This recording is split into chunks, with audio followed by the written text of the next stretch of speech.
तकबीर में कलमा में नमाजों में अज़ा में ऐ नाम इलाही से मिला नाम मुहम्मद है नाम इलाही से मिला नाम मुहम्मद फर्दुन समदुन अन सिफतिल खल्क़ बरीऊन फर्दुन समदुन अन सिफतिल खल्क़ बरीऊन रब्बुन अजलियुन खलक़ल खल्क़ कमाला रब्बुन अजलियुन खलक़ल खल्क़ कमाला ला ज़िद्द वला निद्द वला हद्द लिमौला ला ज़िद्द वला निद्द वला हद्द लिमौला الآن كما كان ولم يلق زوالا الآن كما كان ولم يلق زوالا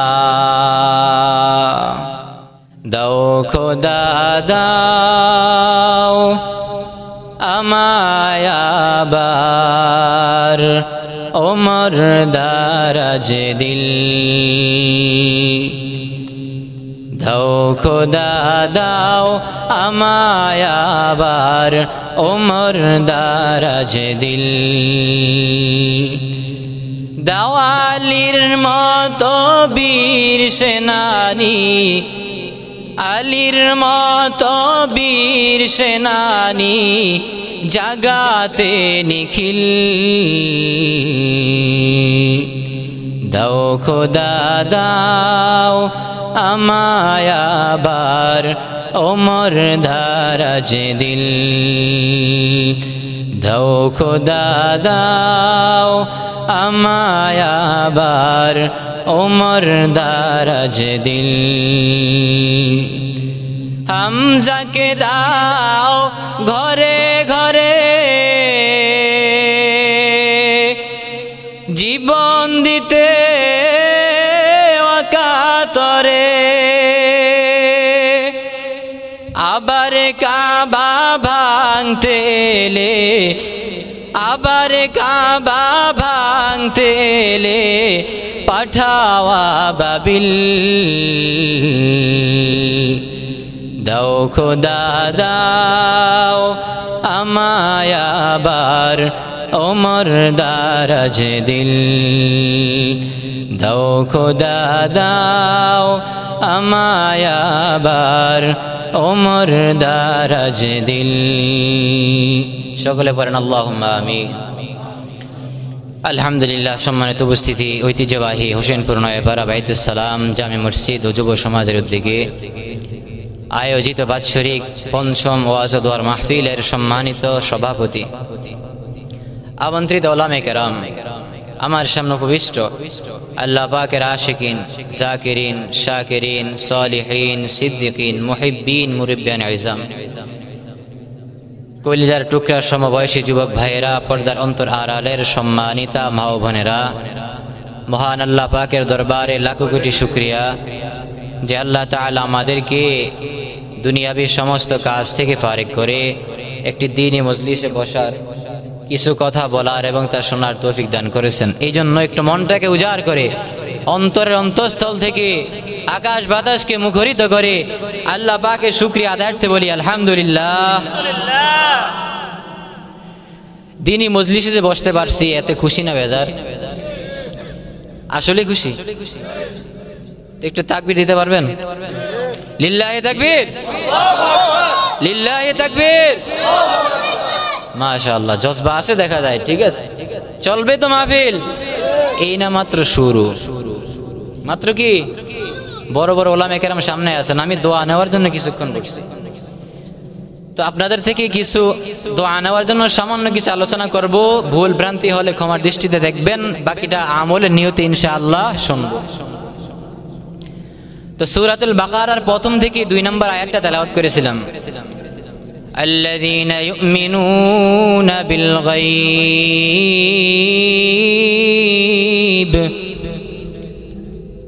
الذين يؤمنون بالغيب ويقيمون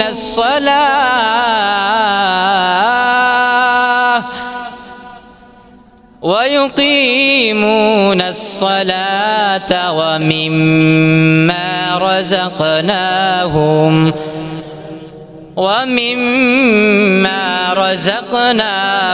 ينفقون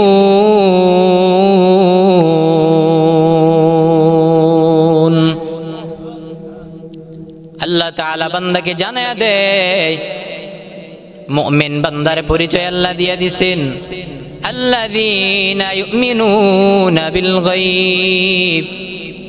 মুমিন বান্দা তারা যারা এক নাম্বার অদৃশ্যের প্রতি বিশ্বাস করতে পারবে। আজ পর্যন্ত এমন কোন বান্দা নাই যে চর্মচক্ষু দ্বারা স্বয়ং আল্লাহকে দেখতে পারবে। এই চর্মচক্ষু দ্বারা আল্লাহকে দেখা যায় না, আল্লাহকে আমরা দেখলাম না, আল্লাহকে না দেখিয়া বিশ্বাস করছি, ঠিক না? আল্লাহকে বিশ্বাস করি আমার আল্লাহ এক আল্লাহ ছাড়া দ্বিতীয় কোন ইলাহ দুনিয়ার বুকে নাই। যেই বান্দা বিশ্বাস করবে না আল্লাহ এক, ওই বান্দা স্পষ্ট নাস্তিক। সুতরাং আল্লাহকে এক বলে স্বীকার করতে হবে। যে বান্দা আল্লাহকে এক বলে স্বীকার করতে পারবে না, সে মুমিনের কাতারেই পড়ে না। আল্লাহ মুমিনের পরিচয় দিয়া দিলেন এক নাম্বার, আল্লাযীনা ইউমিনুনা বিল গায়ব। এই বান্দা আমি আল্লাহর থেকে জানিয়া নাও মুমিন বান্দা, সে এক নাম্বার আমি আল্লাহকে এক বলে স্বীকার করবে।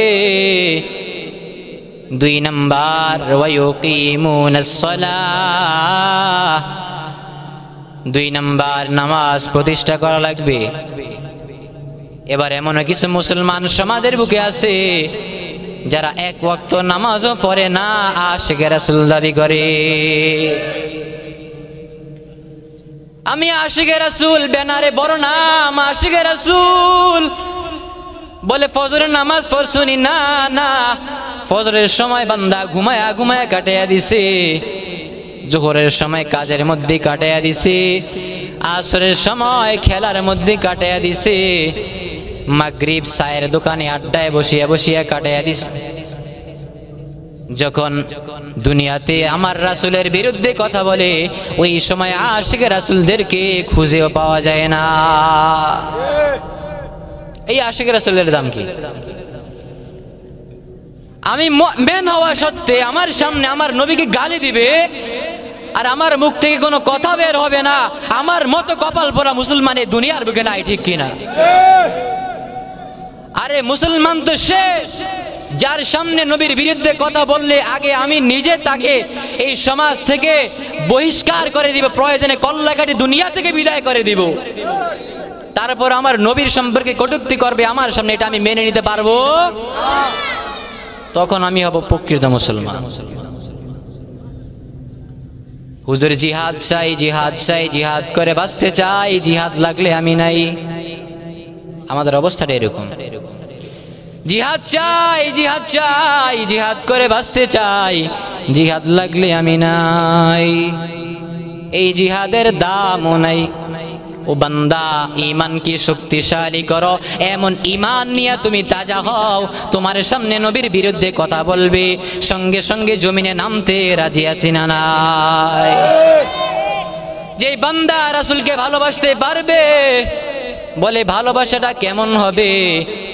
আল্লাহর নবী জানাইয়া দিয়েছেন, আমি নবীকে যতক্ষণ পর্যন্ত তোমার নিজের নবচের চাইতেও বেশি, মা বাবার চাইতেও বেশি, সন্তান সন্ততির চাইতেও বেশি আমি নবীকে ভালোবাসতে না পারবা, ততক্ষণ তুমি প্রকৃত মুমিন হইতে পারবা না। সাহাবায়ে কেরাম রাসূলের জন্য জীবন দিয়া দিয়েছেন। সাহাবায়ে কেরামদের দিকে তাকাইলে দেখা যায় আমার সাহাবায়ে কেরাম নবীর জন্য কত কষ্ট করছেন। ওই সাহাবায়ে কেরামের মতো আমরা তো একটু হইলেও হওয়ার চেষ্টা করতে হবে। আমার নবী উহুদের ময়দানে দান্দান মুবারক শহীদ হয়ে গেছে। নবীর গা মুবারক থেকে রক্ত ঝরতেছে। সাহাবায়ে কেরাম সহ্য করতে পারতেছে না নবীর কষ্ট দেখে। তায়েফের ময়দানে কাফেররা নবীর গায়ে পাথর নিক্ষেপ করছে। নবীর গা থেকে রক্ত মুবারক ঝরতেছে। স্বয়ং জিব্রাইল চলে আসছে আর বলেন, পয়গম্বর আমাকে একবার হুকুম করেন, আমি পুরা তায়েফটাকে উল্টাইয়া ধ্বংস করিয়া দিব। আমার রহমতের নবী জবাব দেয়, রে জিব্রাইল, আমি নবী দুনিয়াতে রহমত হিসাবে আসছি, কাউকে বদদুয়া দেওয়ার জন্য না। ওই দিন নবী জবাব দিয়া দেয়, এরে জিব্রাইল, যদি এই তায়েফবাসীকে ধ্বংস করিয়া দাও, এরে জিব্রাইল বলো আমি নবী কার কাছে দাওয়াত নিয়ে যাব?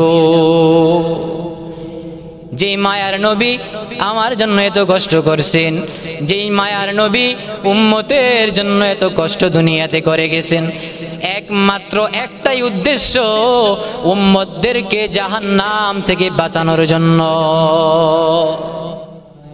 قال النبي صلى الله عليه وآله وسلم تركت فيكم أمرين لن تضلوا ما تمسكتم بهما كتاب الله وسنة رسولي। পয়গম্বর জানিয়ে দিয়ে গেছেন, হে আমার উম্মতের দল, দুইটা জিনিসকে যে বান্দা আঁকড়ে ধরতে পারবে, আমি নবী জানিয়ে দিয়ে গেলাম, দুইটা জিনিসের তাবেদারি বান্দা তুমি করবা, তুমি কখনো পথভ্রষ্ট হইতে পারো না। দুই জিনিসকে ধরলে হেদায়েত পাওয়া যাবে। এক নাম্বার কিতাব আল্লাহ, আল্লাহ তাআলার কিতাব। দুই নাম্বার ওয়া সুন্নাত রাসূলি, রাসূলের সুন্নাত যে মানবে, রাসূলের সুন্নাত মানলে সে কখনো পথভ্রষ্ট হইতে পারে না। সুতরাং পথভ্রষ্ট যদি হইতে না চাও, সঠিক পথ বান্দা পাইতে চাও, এক নম্বরে কোরআনকে মানো, দুই নাম্বার রাসূলের সুন্নাত নিজের জীবনের ভিতরে গড়ায়া নাও, রাসূলের সুন্নাতকে মানার চেষ্টা করো। যার মধ্যে রাসূলের সুন্নাত নাই, ওই বান্দা কখনো সঠিক পথ পাইতে পারে না। এই জন্য সঠিক পথ যদি বান্দা পাইতে চাও, এক নম্বরে মাওলার কোরআনকে ধরো, দুই নাম্বার রাসূলের সুন্নাতকে ধরো। আল্লাহ তাআলা জানায় দিলেন, মুমিন বান্দা তারা, এক নম্বরে আল্লাহকে বিশ্বাস করে যারা, মুমিন বান্দা তারা নামাজ কায়েম করবে যারা, মুমিন বান্দা তারা যারা হালাল রুজি অন্বেষণ করবে, হালাল খাইবে যারা, যারা হারাম ভক্ষণ করে তারা কখনো প্রকৃত মুমিন হইতে পারে না। সমাজের বুকে সুদ আছে না নাই? কি বলে আছে? 100%-এর ভিতরে 80% সুদের সাথে জড়িত। এখন আল্লাহ পাক আমাদেরকে সুদ থেকে হেফাজত করুক বলে আমিন। বর্তমানে সমাজে সুদ সয়লাভ করে ফেলছে। সুদের কারণে মানুষ এখন সুদের সাথে এমন ভাবে জড়িত হয়ে গেছে যে 100%-এর ভিতরে 80% মানুষ সুদের সাথে জড়িত। সুদ এমন একটা খারাপ জিনিস, সুদ ধনীকে ধনী বানায়, গরিবকে আর গরিব করে দেয়, ধ্বংস করে দেয়। সুতরাং সুদের ব্যবসা করে সুদকে কখনো জীবনকে উন্নত করা সম্ভব না। এই জন্য আল্লাহ মুমিনের পরিচয় দিয়েছেন হালাল রুজি অন্বেষণ করা, ওয়া মিম্মা রাযাকনাহুম ইউনফিকুন। আমি আল্লাহ যা বান্দাকে দিলাম, ওই বান্দা তা থেকে ব্যয় করবে, হালাল রুজি অন্বেষণ করবে, সেই হবে প্রকৃত মুমিন। তাইলে মুমিনের পরিচয় আল্লাহ তাআলা দিয়া দিলেন তিনটা। কয়টা? আরো জোরে। এক নাম্বার, ইউমিনুনা বিল গায়ব, যে বান্দা অদৃশ্যের প্রতি বিশ্বাস করবে, আল্লাহকে বিশ্বাস করবে, সে মুমিন। দুই নাম্বারে যে নামাজ কায়েম করবে, সে মুমিন। তিন নাম্বারে যে হালাল রুজি খাইবে, সে মুমিন। এবার নামাজ যে প্রতিষ্ঠা করতে পারে না, যে নামাজ পড়ে না, সে মুমিনও হইতে পারে না। সমাজের বুকে অবস্থা এমন হয়ে গেছে দৈনিক অনেক ওয়াজ হয়, মাহফিল হয়, বয়ান হয়, কিন্তু মসজিদে কাতার ফুরে না, নামাজে মুসল্লি নেই। বড় আফসোস লাগে, ফজরের সময় 3 জন 4 জনের বেশি মুসল্লি পাওয়া যায় না। আল্লাহর হাবিব জানিয়ে দিয়ে গেছেন কিয়ামত তখনই কায়েম হয়ে যাবে যখন ফজরের সময় মুসল্লি একজনও পাওয়া যাবে না। বর্তমানের সাথে মিলান, ফজরের সময় মুসল্লি কয়জন থাকে? অধিকাংশ মসজিদগুলোই খালি থাকে। নামাজ পড়া ছাড়া বান্দা কোন উপায় নাই। যার মধ্যে নামাজ নাই তার কোনো মুসলমানিত্বের পরিচয় নাই। মুসলমানের পরিচয় হচ্ছে নামাজ। যে নামাজ পড়বে সে মুসলমান, যে নামাজ পড়বে না সে মুসলমান না, তার মুসলমানের পরিচয় নাই। যারা কাফের বেঈমান তারা নামাজ পড়ে না। মুসলমান যদি নামাজ না পড়ে সে কাফেরের সাদৃশ্য হয়ে যায়। অর্থাৎ কাফেরের মাঝে আর মুসলমানের মাঝে আর কোনো পার্থক্য থাকে না। এই জন্য নামাজ মুসলমানের জন্য একটা বড় ইবাদত। নামাজ এমন ইবাদত, নামাজের দ্বারা বান্দা আল্লাহ তাআলার সাথে কথা বলতে পারে, নামাজের দ্বারা বান্দা আল্লাহর নৈকট্য অর্জন করতে পারে। সুতরাং যার মধ্যে নামাজ নাই তার মধ্যে ঈমান নাই, যার মধ্যে নামাজ নাই সে কখনো মুসলমান হতে পারে না। এজন্য আমার ভাইরা, মুমিন হওয়ার জন্য 1 নম্বরে আল্লাহকে বিশ্বাস করা লাগবে, আল্লাহ তাআলার উপর বিশ্বাস। 2 নম্বরে নামাজ কায়েম করা লাগবে। এবার আমরা আল্লাহকে বিশ্বাস করি ঠিক, সবাই আল্লাহ তাআলাকে বিশ্বাস করি, কিন্তু নামাজ পড়ার বেলা অনেকেই পাওয়া যায় না। সুতরাং যার মধ্যে নামাজ নাই সে বান্দা পরিপূর্ণ মুমিন বলিয়া পরিচয় দিতে পারে না। এই জন্য আগে নামাজ ঠিক করেন। যার নামাজ ঠিক হয়ে যাবে তার পুরা জীবনটাই আল্লাহ ঠিক করিয়া দিবেন। আল্লাহর হাবিব জানাইয়া দিয়েছেন, আউয়ালু মা ইউহাসাবু বিহিল আবদু ইয়াউমাল কিয়ামাতিস সালাহ। কিয়ামতের মাঠে আল্লাহ প্রথম বান্দাদের থেকে নামাজের হিসাব নেবেন। যার নামাজের হিসাব ঠিক হয়ে যাবে তার পরবর্তী সব ইবাদতের হিসাব আল্লাহ ঠিক করিয়া দিবে। আর যে নামাজে আটকে যাবে, নামাজে ধরা খায়া যাবে, নামাজের হিসাব সঠিকভাবে দিতে পারবে না, ওই বান্দা পরবর্তী সব হিসাবের ভিতরেও আটকে যাওয়া লাগবে। এই জন্য নামাজকে ঠিক করেন। মুমিন হইতে হলে আগে নামাজ ঠিক করা লাগবে। 2 নাম্বার, একজন মুমিনের প্রতি আর একজন মুমিনের ভালোবাসা থাকা লাগবে। একজন মুসলমান ভাই কষ্ট করবে, তার কষ্ট দেখে আমি আনন্দ পাবো, আমি প্রকৃত মুসলমান হইতে পারলাম না। আমার মুসলমান ভাই কষ্ট পাবে, তার কষ্টে আমি দুঃখিত হব। অন্য মুসলমান ভাইয়ের কষ্ট দেখে আমি তাকে সাহায্য করব, তাকে সান্ত্বনা দেব, আমি হলাম প্রকৃত মুসলমান। সুতরাং মুসলমানের কষ্ট দেখে অপর মুসলমান শান্তি পাবে, আনন্দ পাবে, সে কখনো প্রকৃত মুসলমান হতে পারে না। ফিলিস্তিনের জমিনের দিকে তাকাইলে দেখা যায় ছোট ছোট বাচ্চাদের হাহাকার, বাচ্চাদের কান্নার আওয়াজ। মা মা বলিয়া সন্তান কান্না করে, তারা বলে আমাদের সাহায্যকারী কি নাই? আরব দেশের লোকেরা কোথায়? আজকে কি আমাদেরকে সাহায্য করতে পারে না? বাইতুল মুকাদ্দাসকে মুক্ত করার জন্য তারা জীবনকে বিলিয়ে দিতেছেন। ইসলামকে কায়েম করার জন্য তারাই হচ্ছেন প্রকৃত মুজাহিদ। বর্তমান পৃথিবীতে ফিলিস্তিনিদের চাইতে বড় মুজাহিদ দুনিয়ার বুকে আর কেউ নাই। সবচাইতে বড় মুজাহিদ ফিলিস্তিনের জমিনের ছোট ছোট যুবক ভাইয়েরা, ফিলিস্তিনের জমিনের সব ভাইয়েরা প্রকৃত মুজাহিদ। তারা তাদের জীবনকে ইসলাম কায়েমের জন্য নির্দ্বিধায় বিলিয়ে দিছে।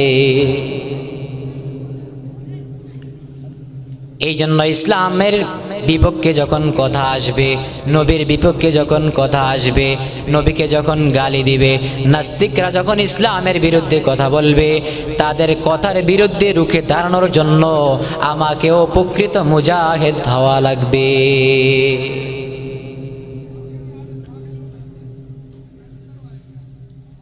এই দুনিয়ার উম্মতের দল আল্লাহর গোলাম, নাম্বার আল্লাহর কোরআনকে আঁকড়ে ধরো, 2 নম্বরে রাসূলের সুন্নাতকে আঁকড়ে ধরো। রাসূলের সুন্নাত মানা ছাড়া পার পাওয়ার কোনো সুযোগ নেই। দুনিয়াতে যতদিন বাঁচবো গোলামি করব আল্লাহর, আর সুন্নাত মানবো মদিনাওয়ালা নবী।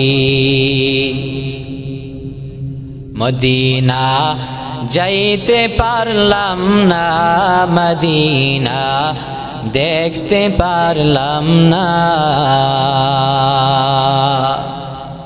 মদিনা যাইতে পারলাম না, মদিনা দেখতে পারলাম না।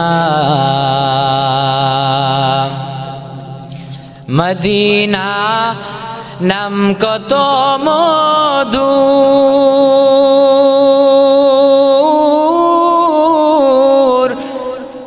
মদিনা আর যে কত দূর।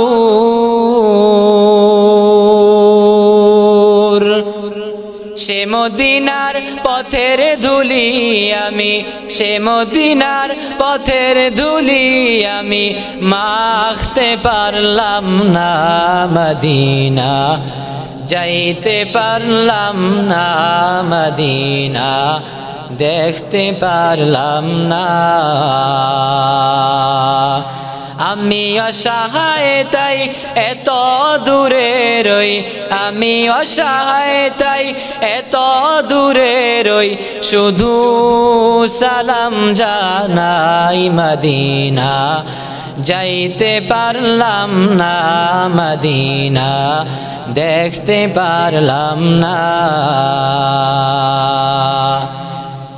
মদিনা নাম কত সুন্দর,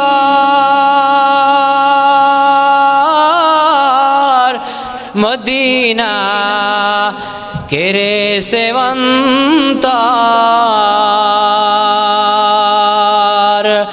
পাখির ন্যায় ডানা থাকিলে, পাখির ন্যায় ডানা থাকিলে যেতাম মদিনায়, মদিনা যাইতে পারলাম না, মদিনা দেখতে পারলাম না। আমি অসহায় তাই এত দূরে রই, আমি অসহায় তাই এত দূরে রই, শুধু সালাম জানাই, মদিনা যাইতে পারলাম না, মদিনা দেখতে পারলাম না। মদিনা যাওয়ার ইচ্ছা আছে তো ইনশাআল্লাহ। আল্লাহ পাক আমাদের সকলকে জীবনে একবার হলেও মক্কা মদিনা জিয়ারত করার তৌফিক দান করুক, সকলে বলি আমিন। সংক্ষিপ্ত সময় যা কিছু আলোচনা করেছি আল্লাহ পাক আমাকে তারপর আপনাদের সকলকে কথাগুলোর উপর আমল করার তৌফিক দান করুক, সকলে বলি আমিন। ওমা আলাইনা ইল্লাল বালাগ। আসসালামু আলাইকুম ওয়া রাহমাতুল্লাহি।